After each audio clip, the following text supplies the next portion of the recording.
Hi guys, welcome back to my channel. কেমন আছো তোমরা সবাই? চলে এসেছি আরও একটা নতুন রেসিপি নিয়ে। আজকে আমি খুবই সহজভাবে সয়াবিনের তরকারি বানিয়ে দেখাবো। আমার মতো সয়াবিনের তরকারি বানালে বারবার বানিয়ে খেতে ইচ্ছা করবে।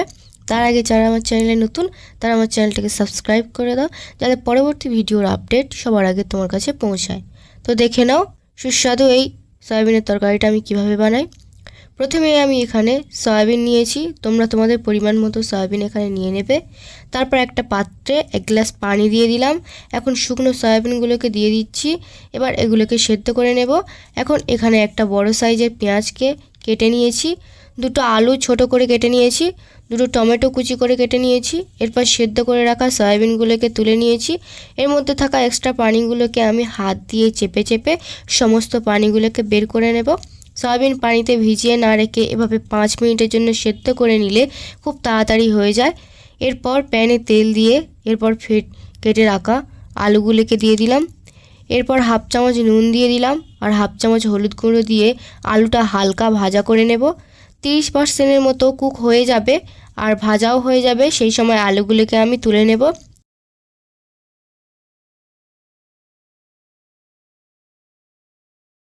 এরপর সেদ্ধ করে রাখা সয়াবিন দিয়ে দেব।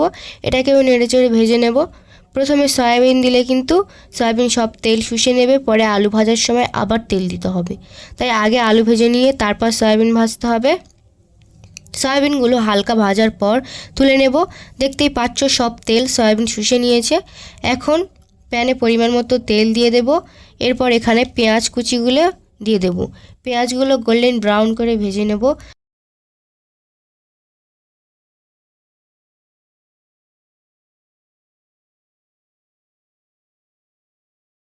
ভাজা হয়ে গেলে দিয়ে দেবো কেটে রাখা টমেটো কুচিগুলো।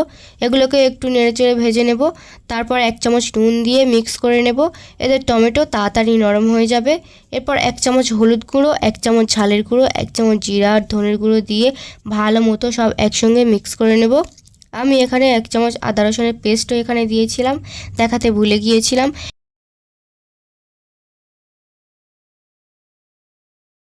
এরপর ভেজে রাখা আলুগুলোকে দিয়ে দেব। তারপর আলুগুলোকে মশলার সঙ্গে ভালো করে মিক্স করে নেব। মিক্স করা হয়ে গেলে ভেজে রাখা সয়াবিনগুলোকে দিয়ে দেব। তারপর আবার সয়াবিনটাকে মশলার সঙ্গে ভালো করে মিক্স করে নেব, যাতে প্রত্যেকটি সয়াবিনের গায়ে মশলাটা ভালো মতো লাগে।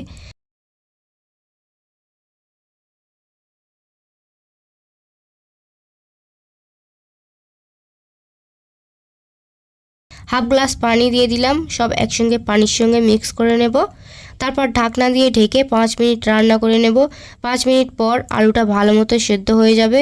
একটু নেড়েচেড়ে নিয়ে এর মধ্যে দিয়ে দেব 1 চামচ গরম মশলা। এবার গরম মশলাটাকে তরকারির সঙ্গে ভালো করে মিক্স করে নেব। এরপর যে যেরকম ঝোল খেতে পছন্দ করো ততটা ঝোল রাখবে। তো তৈরি হয়ে গেল খুবই কম সময়ে মুখে লেগে থাকার মতো স্বাদের সয়াবিন আলুর তরকারি। ভালো লাগলে অবশ্যই কমেন্টে জানিও।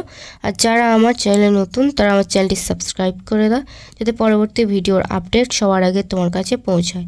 আর যারা ফেসবুক থেকে দেখছো তারা প্লিজ ফলো করে দাও, লিঙ্ক ডিসক্রিপশান বক্সে আছে। দেখা হচ্ছে পরের ভিডিওতে। ততক্ষণে বাই বাই।